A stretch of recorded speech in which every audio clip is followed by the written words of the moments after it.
Dans cette édition, une invention pour se protéger des ondes émises par les ampoules basse consommation. Son concepteur est loin d'être illuminé. Des télécommandes pour aider les aveugles et malvoyants à traverser la rue. Ce dispositif vient d'être lancé à Clermont-Ferrand. Mais d'abord, cet appel lancé par un pharmacien de la Marne. Il veut aider les victimes de la répression sanglante en Syrie, son pays d'origine. L'accès aux soins est de plus en plus difficile là-bas. Le pays est bouclé par le régime de Damas. Il veut donc y acheminer clandestinement des médicaments. Des milliers de morts et de blessés. En Syrie, le bilan ne cesse de s'alourdir. Face à ces images, l'ancien maire de Pleurs, pharmacien d'origine syrienne, ne peut s'empêcher de réagir et de lancer un appel pour qu'une aide soit apportée aux victimes de la répression. Contacté par l'association France-Syrie Démocratie, il passe commande de vaccins, poches pour transfusion, médicaments. Sur place, on manque de tout. Aucune ONG est autorisée en Syrie. Même les services de soins légaux aujourd'hui de l'État sont interdits d'intervenir dans les quartiers où il y a des blessés. Donc il faut collecter, il faut acheter et envoyer et acheminer clandestinement. Depuis quelques jours, des chèques à l'ordre de l'association France-Syrie Démocratie arrivent chez Issam Mousli. Il faut de l'argent pour acheminer de quoi venir en aide aux victimes. La nourriture aussi commence à manquer. Une tragédie qui en rappelle une autre. Aujourd'hui, on célèbre l'anniversaire du massacre de la ville de Hama. La ville de Hama, 40 000 habitants, c'est-à-dire à l'échelle d'Épernay ou de Châlons-en-Champagne, on a effacé une ville complète de ses habitants. Et le fils, aujourd'hui, il s'attaque à tout le pays. Issam Mousli, qui a toujours une partie de sa famille en Syrie, espère qu'il n'y aura bientôt plus de dessins d'enfants témoignant de massacres. Ce qui manque le plus après lire et écrire. La conduite de la voiture, quoi.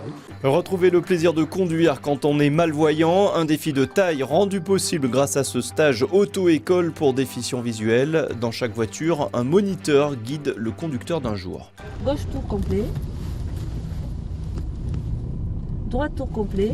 Le stage se déroule sur ce parking, pas question d'aller sur la route pour raison de sécurité, mais être au volant, se sentir maître du véhicule, c'est déjà incroyable. C'est un grand bonheur pour nous que de pouvoir conduire, quoi. Je veux dire, c'est extrêmement sympathique et puis ça rehausse aussi l'estime que l'on a de soi. Et ce n'est qu'un début, la prochaine fois, ces malvoyants prendront le volant sur une départementale fermée à la circulation avec de vrais tournants et des pointes à près de 90 km/h. Mais avant de pouvoir rouler, encore faut-il que les malvoyants puissent marcher en toute sécurité. Ce n'est pas toujours le cas, notamment en milieu urbain.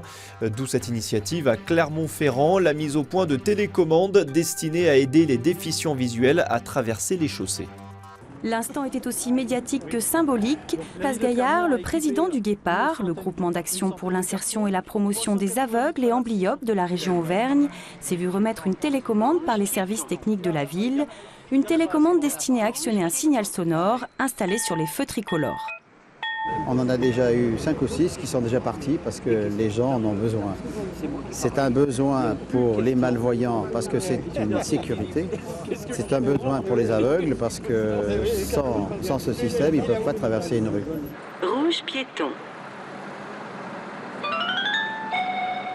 À Clermont, les déficients visuels devront donc actionner eux-mêmes le signal sonore, alors que dans d'autres pays, il se déclenche automatiquement à l'approche de la personne qui en a besoin. Un système choisi par la ville, histoire de contenter tout le monde. Les feux qui parlaient et qui existaient avant, ils parlaient continuellement, et la nuit, les riverains souvent se plaignaient de ce feu qui faisait du bruit. Donc maintenant, il ne parlera qu'à la demande, qu'en présence d'une personne malvoyante. À l'heure actuelle, pour un coût de 610 000 €, une centaine de carrefours de l'agglomération ont déjà été équipés de modules sonores, ce qui représente 390 traversées de chaussées sécurisées. À partir du moment où on fait des modifications de voirie, on équipe systématiquement les carrefours. Par exemple, sur l'Anatole France, systématiquement, tous les carrefours seront équipés de modules sonores. Ainsi, d'ici 2015, la ville devrait être conforme à la loi sur l'accessibilité aux personnes handicapées, au moins en ce qui concerne les non-voyants. Une idée lumineuse pour finir, un Savoyard vient d'inventer un blindage anti-ondes pour se protéger des rayonnements électromagnétiques émis par les ampoules fluocompactes basse consommation. Ces lampes qui remplacent les vieilles ampoules à filaments. Le procédé est assez simple mais semble efficace. Un simple morceau de ferraille découpé par une presse, c'est la solution mise au point par Hervé Perron. Selon lui, son dispositif réduit considérablement les ondes émises par ces lampes. Leur culot en plastique dissimule des circuits qui régulent la consommation électrique. Pour éviter qu'elle ne scintille ou clignote, ces circuits transforment les rayonnements basse fréquence en fréquences bien plus élevées dont on ignore l'impact sur le corps humain. Détecteur en main, Hervé Perron montre la différence de rayonnement entre une ampoule sans protection et la même ampoule équipée de son blindage. On a décidé de travailler directement sur un blindage qui va venir entourer toute l'électronique des ampoules fluocompactes, tout simplement.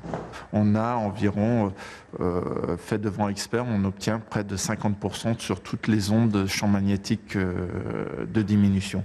Ne pas s'approcher à moins de 30 cm selon l'ADEME et même respecter une distance de sécurité d'au moins 1 mètre selon le CRIREM, le Centre de recherche et d'information indépendante sur les rayonnements électromagnétiques, qui parle lui de risques pouvant toucher les personnes équipées d'implants ou de prothèses médicales comme les stimulateurs cardiaques et autres pompes à insuline. Techniquement, il semble possible de blinder le culot de ces lampes lors de leur fabrication, mais pour l'instant, aucune marque n'a franchi le pas. De son côté, Hervé Perron a opté, lui, pour un produit simple à utiliser. Simple d'utilisation à partir du moment où on a une mise à la terre sur tous les points lumineux, c'est très simple. Et la fixation, elle se fait en l'espace de 10 minutes, un quart d'heure. Au vu des contacts établis entre le concepteur et certains distributeurs, le blindage savoyard pourrait apparaître très prochainement sur les rayons de boutiques bio et de grandes surfaces de bricolage.